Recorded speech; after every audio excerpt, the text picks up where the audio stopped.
အားလုံးပဲမင်္ဂလာပါခင်ဗျာဒီတစ်ခေါက်မှာတော့ရှမ်းစားစာအုပ်မှာ breakfast set စားကျင်တဲ့သူတွေအတွက်ရွေးချယ်စရာတွေအများကြီးနဲ့ရှမ်း breakfast set စားပြတဲ့ vlog လေးကိုတင်ဆက်ပေးလိုက်ပါတယ်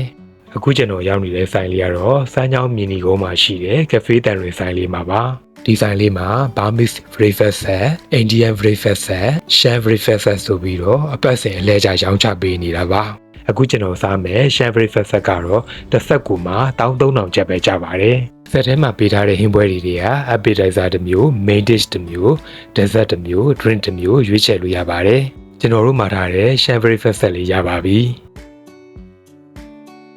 ဒါလေးကတော့ Shan breakfast set ထဲမှာအသစ်ထည့်ထားတဲ့ငါးမြင့်ချင်းခောက်ဆွဲပါဒါကတော့ငါးမြင့်ချင်းခောက်ဆွဲနဲ့တွဲစားရတဲ့တော့ပင်လေးတွေပါဒါလေးကတာကူစာတုပ်ပါဒါကတော့ခောက်ရကူလို့ခေါ်တဲ့ရှမ်းထမင်းတွေပါဒါကတော့တောက်စရာတွေကလက်ဖေးကြီးပါဒါလေးကကျွန်တော်တငယ်ချင်းမှာထားတဲ့ရှမ်းမုံညင်းချင်းထမင်းကြော်ပါဒါလေးကတူဘူးကြော်ဒါကတော့ခေါ်ဖို့ကြော်ပါ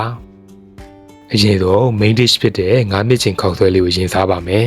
ငါးမြင့်ချင်းခောက်ဆွဲထဲမှာဆိုရင်ငါးနဲ့မြင့်ချင်းလေးတွေဖြင့်စံစည်းခောက်ဆွဲပဲပဲရွယ်တူဦးကြော်ငဖဲကြော်နဲ့ပဲကြော်လေးတွေပါပါတယ်အနံလေးကလေငွေးနေတာပဲစားပါပြီစံစည်းခောက်ဆွဲပဲလေးကလေအီးလေးအရသာတော်တော်မိုက်တယ်ပထမငါးမြင့်ချင်းဆိုတော့မြင့်ချင်းနဲ့ပြင်းမယ်ပဲထင်နေတာအခုကမြင့်ချင်းနဲ့ပါတယ်ဆိုရင်အနံလေးပဲရတယ်သူ့ရတာကငါးရဲ့ချိုရတာကိုမြင့်ချင်းရဲ့ချင်းဆက်ရတာပါလေးနဲ့ပေါင်းဆက်ထားတဲ့ရတာလေးပါပုပ်ပင်လေးတွေကမုံငင်းချင်းလေးထည့်ပါမယ်မြင့်ချင်းထည့်မယ်ဘဲကြော်ထည့်ပါမယ်ငဖဲကြော်ထည့်မယ်တူးကြော်ထည့်ပါမယ်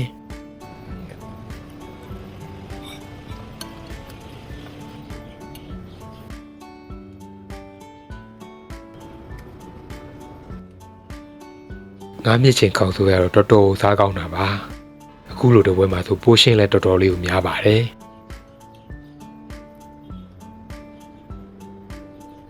တာကူစားတို့လေးစားပါမယ်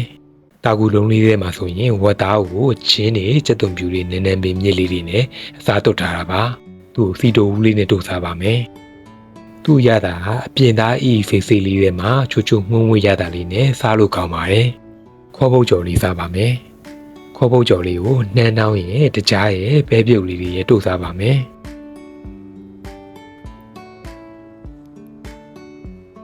ခေါ်ပုတ်ကြော်လေးကအပြင်သားကကျွတ်ပြီးတော့အတွင်းသားအီလေးနဲ့ရမ်းစားလို့ကောင်းပါတယ်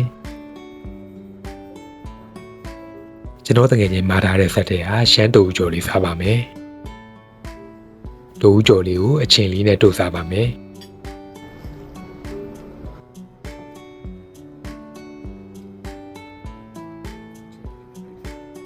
သူ့အချင်းလေးကလေအရန်လိုက်ပြီးတော့စားလို့ကောင်းပါတယ်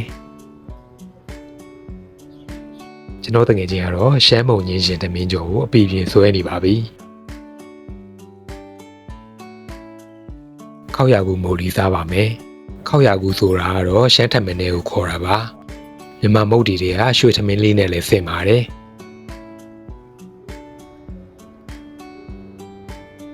သူ့ရတာကတော့ကောင်းညင်းသားစီစီလေးနဲ့အချိုရတာလေးပါ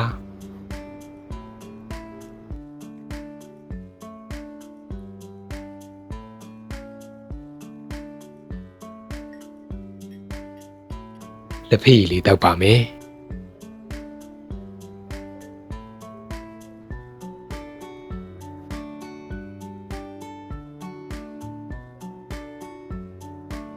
ကျွန်တော်လိုပဲရှမ်breakfast set လေးကိုအရသာရှိရှိသုံးဆောင်ခြင်းနဲ့ဆိုရင်တော့စမ်းကြောင်မြင်းနီကုန်းမှာရှိတဲ့ cafe တန်လွင်ဆိုင်လေးမှာတွားရောက်သုံးဆောင်ကြည့်ဖို့ recommend ပေးလိုက်ပါတယ်အဆုံးထိကြည့်ရှုပေးကြလို့အားလုံးကျေးဇူးတင်ပါတယ်ခင်ဗျာ